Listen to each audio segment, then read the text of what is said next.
महापालिकांसाठी महायुतीची रणनीती ठरली। भाजपची मुंबईत फक्त शिंदे सेनेशीच युती। दादांच्या राष्ट्रवादी सोबत युती नकोच।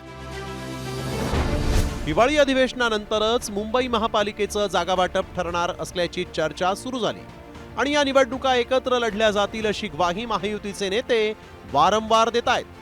प्रत्यक्षात मात्र सूत्रांच्या माहितीनुसार शिंदे सेना आणि भाजपमध्येच जागांबाबत चर्चा होणार असून राष्ट्रवादीला सोबत न घेण्यावर भाजप ठाम आहे। मात्र मुंबईत भाजपला अजित पवारांची राष्ट्रवादी का नकोशी झाली आहे पाहूयात। अजित पवारांच्या राष्ट्रवादीनं नवाब मलिकांकडे मुंबई महापालिका निवडणुकीसाठी प्रचाराची जबाबदारी दिली। मलिकांवरील आरोपांमुळे भाजपचा राष्ट्रवादी सोबतच्या युतीला विरोध आहे।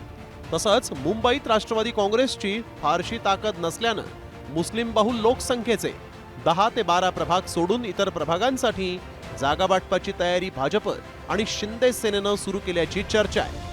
हिंदुत्व आणि विकासाच्या मुद्द्यावर भाजप आणि शिंदे सेना निवडणुकांना सामोरी जाणार आहे। दरम्यान महापालिका निवडणुकीत भाजप महायुतीतील घटक पक्ष असलेल्या राष्ट्रवादी काँग्रेस बरोबर एकत्रित प्रचार फेऱ्या आणि सभाही घेणार नसल्याची चर्चा राजकीय वर्तुळात आहे।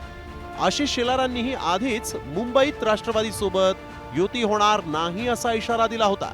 त्यावेळी शेलार काय म्हणाले होते तेही ऐक। हा विषय व्यक्तीपेक्षा त्यांच्यावर असलेल्या आरोपाचा आहे।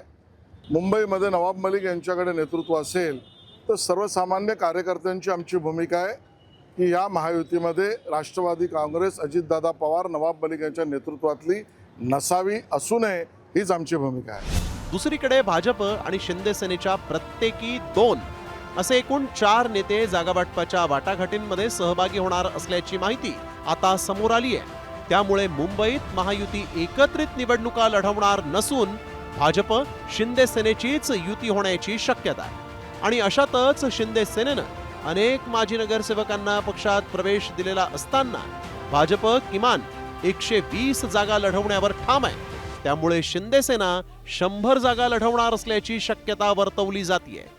मुंबई महापालिकेत आपलाच महापौर असावा यासाठी भाजपनं अजून काय काय रणनीती आखली आहे हे पाहणं आता महत्त्वाचं आहे। ब्युरो रिपोर्ट, साम टीव्ही न्यूज।